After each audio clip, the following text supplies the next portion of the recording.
आपला आजचा कार्यक्रम किंवा हा कार्यक्रम साध्य करण्यासाठी बऱ्याच दिवसापासून हे प्रयत्नशील आहे. शब्दांतूनही मांडत असते भाव एक चारोळी, शब्दांतूनही मांडत असते भाव एक चारोळी. आयोजन हे होण्यामागे हीच भावना भोळी. निमंत्रण आमुचे येणे तुमचे, ऋणात आपल्या राहून सादर करतो मनातून या प्रास्ताविकाच्या वळी.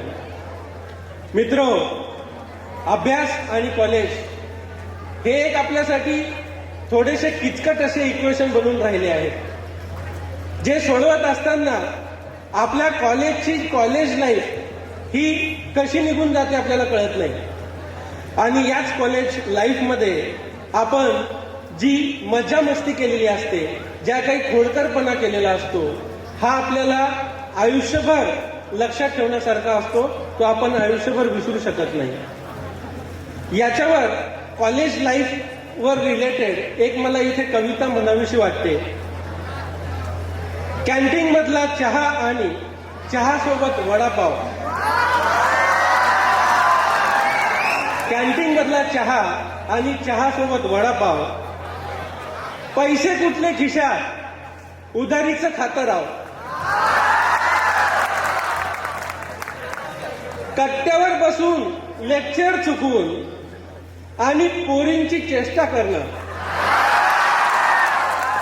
कट्ट्यावर बसून लेक्चर चुकवून आणि पोरींची चेष्टा करणं.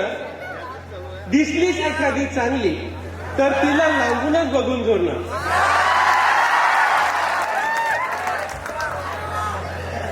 बसलोच चुकून लेक्चरला, बसलोच चुकून लेक्चरला, शेवटचा बेंच ठरलेला. बसलोच कुठून लेक्चरला, शेवटचा बेंच ठरलेला. कुणाच्या तरी वहीचं पान आणि पेन सुद्धा चोरलेला. परीक्षा जवळ आली, परीक्षा जवळ आली की मात्र रात्रभर जागायचो. परीक्षा जवळ आली की मात्र रात्रभर जागायचो. डोळ्यात स्वप्न उद्याची म्हणून झोपेतही शहाण्यासारखा वागायचो.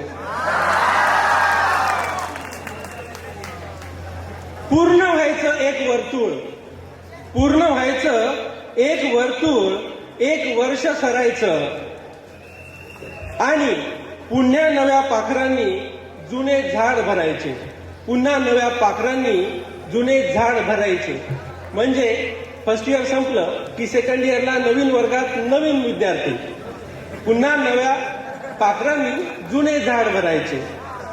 शेवटी फर्स्ट इयर संपलं.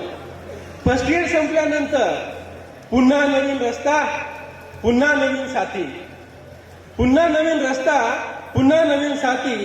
जुन्या रस्त्याच्या प्रवासात फक्त आठवणीच हाती, फक्त आठवणीच हाती.